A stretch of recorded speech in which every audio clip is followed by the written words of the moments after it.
Case എന്താന്ന് നിങ്ങൾക്ക് എല്ലാവർക്കും അറിയാലോ. ഒരാളെ ഭർത്താവും കുട്ടിയുള്ള ഒരു പെണ്ണ് പോയിട്ട് അവിടെ ഭർത്താവ് ആയിട്ട് ഒരുത്തനെ സ്വീകരിച്ച് കല്യാണം കഴിക്കണ പണത്തിന്റെ ആഗ്രഹത്തിനാ, അല്ലാതെ വെറുതെ അല്ല. ഒരു രാജ്യം രക്ഷിക്കാനോ ഇന്ത്യന്റെ പട്ടാളത്തിലോ ഒരു ഓപ്പറേഷൻ സിന്ദൂറിനോ ഓപ്പറേഷൻ റാഹത്തിനോ പോയല്ല. ഇതേ നിമിഷപ്രിയനെ ഓപ്പറേഷൻ റാഹത്തിലൂടെ കൊണ്ടുവരാൻ വേണ്ടിയിട്ട് ഇറങ്ങിയപ്പോൾ, അന്ന് ഹെമനിൽ യുദ്ധം ഉണ്ടായ സമയത്ത് ഇറങ്ങിയപ്പോൾ നിമിഷപ്രിയ അവൾക്ക് അവിടെ എല്ലാ സപ്പോർട്ടും ഉണ്ട്, അവൾക്ക് കുറെ പൈസ കിട്ടാണ്ട് പറഞ്ഞ് നിമിഷപ്രിയ വരാതിരുന്നതാണ് അന്ന് ഓപ്പറേഷൻ റാഹത്തിലൂടെ മോദി കൊണ്ടുവന്ന അന്നത്തെ യമനിലെ ആൾക്കാരില്. അപ്പൊ ഇതുപോലും ആഗ്രഹിച്ച് അവിടെ നിന്ന് നിമിഷപ്രിയക്ക് അവിടെ ശക്തമായ സപ്പോർട്ട് ഉണ്ടായിട്ടല്ലേ ഒരു യുദ്ധകാലത്ത് ഇവര് വരാത്തത്. അപ്പൊ ആ യുദ്ധകാലത്ത് വരാത്ത നിമിഷപ്രിയ അവിടെ നിന്നെങ്കിൽ അവൾക്ക്, കാരണം റെക്കോർഡിക്കലി എങ്ങനെ നമ്മുടെ ഒരാളെ കല്യാണം കഴിച്ച് ഒപ്പിട്ട് കൊടുക്കാതെ ഭർത്താവും ഇങ്ങോട്ട് ഓടിപ്പോരണോ അല്ലെ, കൊണ്ടുവരാനുള്ള അവസരവും ഇന്ത്യ ഗവൺമെന്റ് കൊടുത്തു. യുദ്ധമായിട്ട് പോലും ആൾക്ക് മുമ്പിൽ അവസരം ദൈവം വെച്ച് നീട്ടിയിട്ടും അവര് വന്നിട്ടില്ല. ഒരിക്കൽ പോലും നമ്മൾ ഇതിനൊന്നും കൊട്ടിഘോഷിക്കരുത്. ഇപ്പൊ റഹീമിന് സംഭവിച്ചു അതന്നെയാണ്. ഇവിടെ നിന്ന് കൊട്ടിഘോഷിച്ച് അത് ഇത് അതാക്കി ഇതാക്കി ഒരു രാജ്യത്തിനെ അപമാനിക്കാതെ നമുക്ക് വേണ്ടത് രാജാവിനോട് പറഞ്ഞ് നയം ഇതാക്കി നമ്മൾ തിരിച്ചു കൊണ്ടുവരാൻ ശ്രമിക്കണം.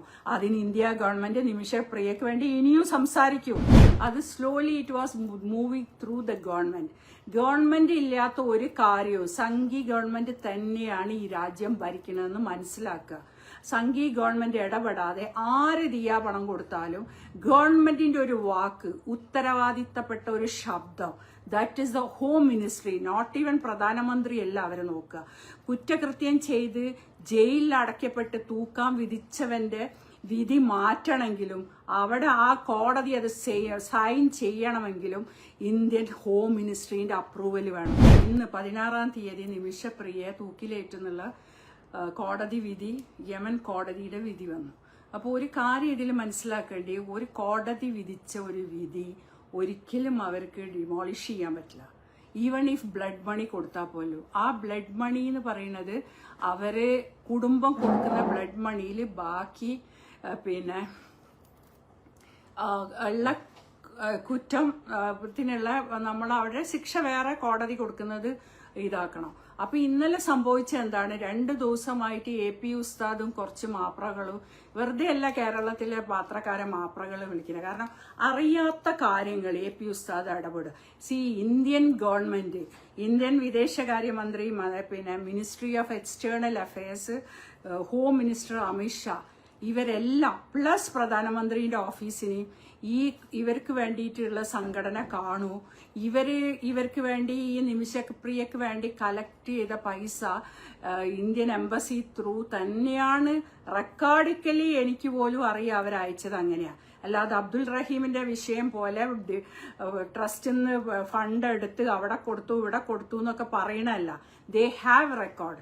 ബിക്കോസ് ഇതിന്റെ ഫസ്റ്റ് മീറ്റിംഗ് നിമിഷപ്രിയന്റെ കേട്ടപ്പോൾ തന്നെ തിരുവനന്തപുരത്ത് ഒരു IAS ഓഫീസറുടെ വീട്ടിൽ വെച്ച് നടന്നപ്പോൾ എന്നെയും വിളിച്ചിട്ടുണ്ടായിരുന്നു. You also support them. അപ്പോൾ ഞാൻ പറഞ്ഞു ഇതെല്ലാം അഡ്വക്കേറ്റുമാരും സുപ്രീം കോടതി അഡ്വക്കേറ്റ്സ് ഒക്കെ നടത്തുന്നതാണ്. അപ്പൊ അവർക്ക് തന്നെ അറിയാം എന്തെങ്കിലും എന്റെ ഭാഗത്തുനിന്ന് ഹ്യൂമൻ റൈറ്റ്സിന്റെ ലോ എന്തെങ്കിലും ഭാഗം ഉണ്ടെങ്കിൽ ഞാനും ഇടപെട്ടോളാം. എനിത്തിങ് ഇസ് ദേ സർ എന്നെ വിളിച്ചോന്ന് പറഞ്ഞു. അപ്പൊ അന്ന് തൊട്ട് ഞാൻ ഇത് കേൾക്കുന്നുണ്ട്. അതുകൊണ്ട് ഇന്ന് വരെ നിമിഷപ്രിയന്റെ ഒരു കാര്യം പറയാൻ ഞാൻ വന്നിട്ടില്ല. കാരണം അത് slowly it was moving through the government ഇല്ലാത്ത ഒരു കാര്യവും സംഘി ഗവൺമെന്റ് തന്നെയാണ് ഈ രാജ്യം ഭരിക്കണമെന്ന് മനസ്സിലാക്കുക. സംഘി ഗവൺമെന്റ് ഇടപെടാതെ ആര് ദിയാ പണം കൊടുത്താലും ഗവൺമെന്റിന്റെ ഒരു വാക്ക്, ഉത്തരവാദിത്തപ്പെട്ട ഒരു ശബ്ദം, that is the home ministry, not even പ്രധാനമന്ത്രി അല്ല അവരെ നോക്കുക. കുറ്റകൃത്യം ചെയ്ത് ജയിലിൽ അടയ്ക്കപ്പെട്ട് തൂക്കാൻ വിധിച്ചവന്റെ വിധി മാറ്റണമെങ്കിലും അവിടെ ആ കോടതി അത് സൈൻ ചെയ്യണമെങ്കിലും ഇന്ത്യൻ ഹോം മിനിസ്ട്രീന്റെ അപ്രൂവൽ വേണം. കാരണം ഇതുപോലെയുള്ള കേസുകൾ ഞാൻ ഇടപെട്ടതും ഇടപെട്ടപ്പോൾ ഇതുപോലെ പറഞ്ഞതുമാണ്. ഇതുപോലെ ഹോം മിനിസ്റ്റർക്ക് ലെറ്റർ കൊടുത്തിട്ടുണ്ട്, 3 തവണ ഹോം മിനിസ്റ്റർ ഓഫീസിൽ ലെറ്റർ കൊടുത്തിട്ടുണ്ട്. അപ്പൊ ആ കോപ്പി അവർക്ക് ഇന്ത്യൻ എംബസിക്ക് അവർ കൈമാറും, ഹോം മിനിസ്റ്ററിന്. അപ്പൊ ഇന്ത്യൻ എംബസി ഒരു രാജ്യത്തെ കുറ്റവാളിയെ രക്ഷിക്കേണ്ട നമ്മളെ രാജ്യത്തെ പൗരനാണെങ്കിൽ പോലും ആ രാജ്യത്തിന്റെ full power is going on പിന്നെ എക്സ്റ്റേണൽ അഫയേഴ്സ് അല്ല. എക്സ്റ്റേണൽ അഫയേഴ്സ് എന്ന് പറഞ്ഞാൽ എന്താണ്, ഇവരെ പേപ്പറുകൾ പിന്നെ ശരിയാക്കുക, ഈ ഹോം ഹോം മിനിസ്ട്രീൻ്റെയും രാജ്യത്തിൻ്റെയും നടുക്കുള്ള ഒരു ഏജൻസിയാണ് എക്സ്റ്റേണൽ അഫയേഴ്സിൻ്റെ റോൾ അവിടെ. മിനിസ്റ്റർ പോലും, എക്സ്റ്റേണൽ അഫയേഴ്സ് മിനിസ്റ്റർക്ക് പോലും ആ അംബാസിഡറോട് പറയാനേ പിന്നെ അതിനുള്ള ഇതുള്ളൂ, പിന്നെ അധികാരമുള്ളൂ. ഈ അധികാരം ഉപയോഗിച്ച് ഹോം മിനിസ്ട്രീന്റെ അപ്രൂവൽ വേണം നിമിഷപ്രിയ. അപ്പൊ 2 ദിവസം മുമ്പ് തൂക്കാൻ വിധിച്ചപ്പോ തൊട്ട് ഇതുവരെ ഇല്ലാത്ത AP ഉസ്താദും കുറെ ഫോട്ടോകളും കുറെ സൂഫികളും. ഓക്കെ, AP ഉസ്താദ് അതിന് പ്രവർത്തിക്കണമെന്ന് പറയണത് അതിമനോഹരം തന്നെ. ഒരു സൂഫി ഒരു സൂഫി വര്യൻ പറഞ്ഞാലും. പിന്നെ നിമിഷപ്രിയ കിടക്കുന്നത് ഹൂത്തികൾ എന്ന് പറഞ്ഞാൽ തീവ്ര ഇസ്ലാമിസ്റ്റ് ഭീകരവാദികളിലുള്ള സ്ഥലത്താണ് ഇവരുടെ ജയില്. യമൻ പറഞ്ഞ രാജ്യത്തും 2 തരണ്ട് മുസ്ലിങ്ങൾ. എല്ലാ മുസ്ലിങ്ങളും തെറ്റുകാരാണെന്ന് ഞാൻ ഒരിക്കലും പറയാറില്ല. ഇന്ത്യയിലൊക്കെ ഉള്ള പോലെ തീവ്രവാദികൾ വേറെയും ഹൂത്തികൾ എന്ന് പറഞ്ഞാൽ ഇവിടുത്തെ ബംഗ്ലാദേശിലെ ജമാഅത്ത് ഇസ്ലാമും ബ്രദർഹുഡൊക്കെ പോലത്തെയാണ് ഹൂത്തികൾ. ഒരിടയിൽ പോയി അവിടുത്തെ ഗവൺമെന്റിന്റെ പ്രധാനമന്ത്രിക്കും പ്രസിഡന്റിന് പോലും സംസാരിക്കാനുള്ള കഴിവില്ല. ആ കഴിവെന്ന് വെച്ചാൽ അവര് സമ്മതിക്കില്ല. കാരണം അവരെ തലയിൽ മതം പിടിച്ച ശരിയ നിയമമാണ് അവരെ ഇതാക്കുന്നത്. പിന്നെ അതിലപ്പുറം ഈ കേസ് എന്താന്ന് നിങ്ങൾക്ക് എല്ലാവർക്കും അറിയാലോ. ഒരാളെ ഭർത്താവും കുട്ടിയുള്ള ഒരു പെണ്ണ് പോയിട്ട് അവിടെ ഭർത്താവായിട്ട് ഒരുത്തനെ സ്വീകരിച്ച് കല്യാണം കഴിക്കുന്ന പണത്തിന്റെ ആഗ്രഹത്തിനാ, അല്ലാതെ വെറുതെ അല്ല. ഒരു രാജ്യം രക്ഷിക്കാനോ ഇന്ത്യന്റെ പട്ടാളത്തിലോ ഒരു ഓപ്പറേഷൻ സിന്ദൂറിനോ ഓപ്പറേഷൻ റാഹത്തിനോ പോയല്ല. ഇതേ നിമിഷപ്രിയനെ ഓപ്പറേഷൻ റാഹത്തിലൂടെ കൊണ്ടുവരാൻ വേണ്ടിയിട്ട് ഇറങ്ങിയപ്പോൾ, അന്ന് യമനിൽ യുദ്ധം ഉണ്ടായ സമയത്ത് ഇറങ്ങിയപ്പോൾ നിമിഷപ്രിയ അവൾക്ക് അവിടെ എല്ലാ സപ്പോർട്ടും ഉണ്ട്, അവൾക്ക് കുറെ പൈസ കിട്ടാണ്ട് പറഞ്ഞ് നിമിഷപ്രിയ വരാതിരുന്നതാണ് അന്ന് ഓപ്പറേഷൻ റാഹത്തിലൂടെ മോദി കൊണ്ടുവന്ന അന്നത്തെ യമനിലെ ആൾക്കാരില്. അപ്പൊ ഇതുപോലും ആഗ്രഹിച്ച് അവിടെ നിന്ന് നിമിഷപ്രിയക്ക് അവിടെ ശക്തമായ സപ്പോർട്ട് ഉണ്ടായിട്ടല്ലേ ഒരു യുദ്ധകാലത്ത് ഇവര് വരാത്തത്. അപ്പൊ ആ യുദ്ധകാലത്ത് വരാത്ത നിമിഷപ്രിയ അവിടെ നിന്നെങ്കിൽ അവൾക്ക്, കാരണം റെക്കോർഡിക്കലി എങ്ങനെ നമ്മുടെ ഒരാളെ കല്യാണം കഴിച്ച് ഒപ്പിട്ട് കൊടുക്കാതെ ഭർത്താവും ഇങ്ങോട്ട് ഓടിപ്പോരണോ അല്ലെ, കൊണ്ടുവരാനുള്ള അവസരവും ഇന്ത്യ ഗവൺമെന്റ് കൊടുത്തു. യുദ്ധമായിട്ട് പോലും ആൾക്ക് മുമ്പിൽ അവസരം ദൈവം വെച്ച് നീട്ടിയിട്ടും അവര് വന്നിട്ടില്ല. ഇനിയിപ്പോ ആ അമ്മന്റെ കണ്ണീര്, ആ കുട്ടീന്റെ കണ്ണീര് ഒക്കെയാണ് ഇതിന്റെ ദൈവം കിട്ടുന്ന. അവർക്ക് കർമ്മം ഉണ്ടെങ്കിൽ മാത്രം രക്ഷപ്പെടേണ്ട ഒരു വ്യക്തിയാണ് നിമിഷപ്രിയ. അല്ലാതെ അവര് ഇതിന് അർഹതയല്ല. ഒരു മനുഷ്യനെ വെട്ടി പ്രേമിക്കുക, പൈസ എടുക്കുക, അങ്ങനെയൊക്കെ ഇപ്പൊ എല്ലാവർക്കും എത്ര പെണ്ണുങ്ങൾ ആരൊക്കെ പ്രേമിച്ച് ആരൊക്കെ പറ്റിച്ചിട്ട് പോയിട്ടുണ്ട് ഈ ലോകത്ത്. ഓരൊക്കെ ഇപ്പൊ വെട്ടിക്കൊന്ന് കഷ്ണാക്കിയിട്ട് മനുഷ്യൻ വെള്ളം കുടിക്കുന്ന വാട്ടർ ടാങ്കിൽ കൊണ്ടുപോയി പൂത്തി വെച്ച് കൊന്നതുമല്ല, കൊലപാതകത്തെ മറച്ചു വെക്ക. നിങ്ങൾ എന്താ പറഞ്ഞേ, ഷാബാന, ജോളി, ഓമന, എന്താണ് കുറെ കൊലപാതകൾ, എന്താണ് അഫ്വാന്, ഗ്രീഷ്മ, കഷായം ഗ്രീഷ്മ, ഇവരെയൊക്കെ നമ്മൾ പറയാ നാളെ ഇതാക്കണം എന്ന് പറഞ്ഞിട്ട് ഇന്ത്യ ഗവൺമെന്റിനോട് അവരെ വിടാൻ പറയോ. അപ്പൊ കുറ്റകൃത്യങ്ങളെ പ്രേരിപ്പിക്കുന്നതാണ് അപ്പൊ ചെയ്യുന്നത്. അപ്പൊ ഇപ്പൊ സത്യത്തിൽ ഇവിടെ സംഭവിച്ച ശരിയാ ലോനെ ബ്രേക്ക് ചെയ്യാൻ വേണ്ടി സംസാരിച്ചു. അവർക്ക് വേണ്ട തക്കതായ ശിക്ഷ കൊടുത്ത് ഇനി ആ കോടതിക്ക്, അവിടുത്തെ പ്രസിഡന്റ്, അവിടുത്തെ കോടതി, അവിടുത്തെ കുടുംബം ഡിസൈഡ് ചെയ്യേണ്ടിയാ. അതുകൊണ്ടാണ് ഇന്ത്യ ഗവൺമെന്റ് മെല്ലെ പറഞ്ഞത്, നീ ഒന്നും പറഞ്ഞോണ്ട് ഇവിടെ ഞാൻ ചിലക്കാണ്ടിരിക്കില്ലടോ, എന്ത് കടവനാണെങ്കിലും നീ നിന്റെ വീട്ടിൽ പോയി പറയും, നിന്റെ ഭാഷ ഇവിടെ വന്ന് പറയണേ. എന്തൊക്കെ പറഞ്ഞാൽ ഈ രാജ്യത്തെ നിയമങ്ങൾ ലംഘിക്കാൻ ഈ സുഡാപ്പികളെ കൊണ്ട് സമ്മതിക്കൂല. മരിക്കണവരെ പറയൂ, എന്നെ പോലെ 100 ആൾക്കാർ പറയൂ ഈ രാജ്യം ഇന്ന് നല്ല നയതന്ത്രം ഉണ്ട്. എല്ലാ രാജ്യങ്ങളായിട്ടും മുസ്ലിം രാജ്യങ്ങൾ, ഇന്നലെ അബുദാബി ഷെയ്ഖാണ് സത്യത്തിൽ മോദി പറഞ്ഞിട്ട് യമൻ രാജാവുമായിട്ട് സംസാരിച്ചത്. അതൊരു നയതന്ത്ര മോദിയുടെ. അപ്പൊ നയതന്ത്രം എന്ന് പറയുന്ന സംഗതികൾ ഇന്ത്യക്കുണ്ട്. അതിലപ്പുറം ഒരു സൂഫി വാര്യന് യമൻ സമ്മതിക്കില്ല. പിന്നെ ശരിയ ലോ ഇവിടെ വേണമെന്ന് പറയുന്നവരെന്താണ്, അവിടുത്തെ ശരിയ ലോ പൊളിക്കാൻ പോണ സുഡാപ്പികളെ. എന്ത് സുഡാപ്പിത്തരാണ് നിങ്ങൾ പറയുന്നത്? ഇവിടെ വരുമ്പോ പേരെടുക്കാൻ നിങ്ങൾക്ക് ശരിയ വേണം, പെണ്ണുങ്ങളെ ഉപദ്രവിക്കാൻ നിങ്ങൾക്ക് ശരിയ വേണം, കൊലപാതകിയായി കഷ്ണം മുറിച്ചോനെയും കഷ്ണം വെട്ടിയ ആൾക്കാരെ രക്ഷിക്കാൻ നിങ്ങൾക്ക് ശരിയ ലോ വേണ്ട. ഇതന്നെയാണ് നാളെപ്പോ ഈ അഫ്വാനെയും ഗ്രീഷ്മനെയും ഒക്കെ രക്ഷിക്കാൻ ഇങ്ങനെ കുറച്ച് പണ്ഡിതന്മാർ ഇറങ്ങുമല്ലോ, എല്ലാ ഫത്വകളും അപ്പൊ ഇറക്കുമല്ലോ ഒരു രാജ്യത്ത്. അതന്നെയാണല്ലോ സംഭവിച്ചത്. അജ്മൽ കസബിനെ കൊല്ലാൻ വിധിച്ചപ്പോ അത് തെറ്റായി പോയി എന്നും പിന്നെ ഒക്കെ പറഞ്ഞ രാജ്യമല്ലേ നമ്മളെ രാജ്യം.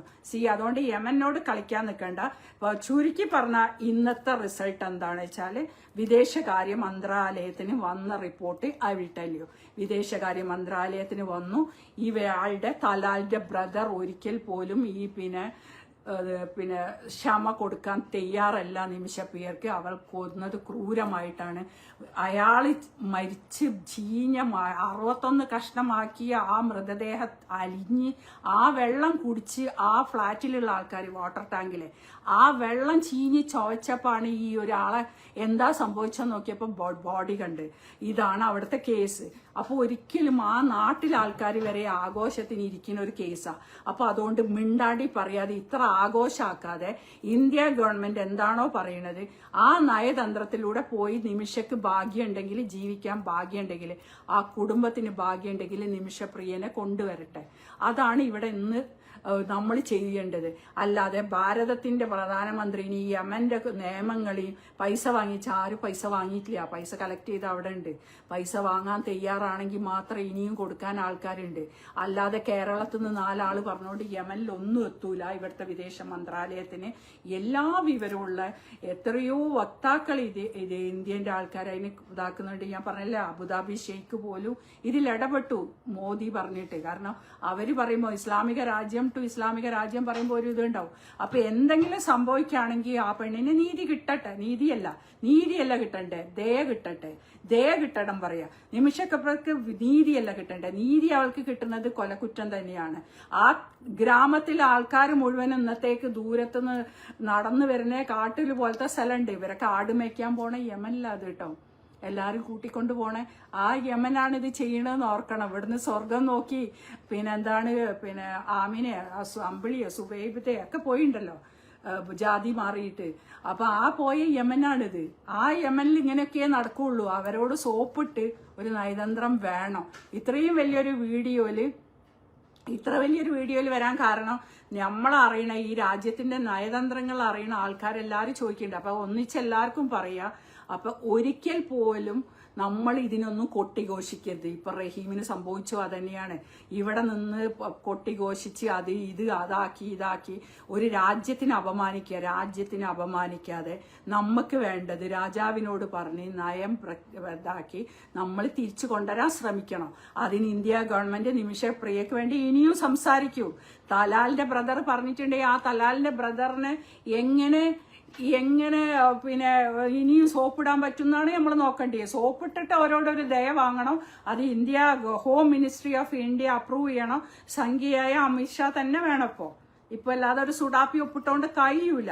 അപ്പൊ അതുകൊണ്ട് വായ അടച്ചു മൂടി നിമിഷപ്രിയും അബ്ദുൾ റഹീമും ഒക്കെ ആ ദയ കിട്ടിയിട്ട് നാട്ടിലെത്തട്ടെ എന്ന് നമുക്ക് പ്രാർത്ഥിച്ചുകൊണ്ട് നന്ദി, നമസ്കാരം.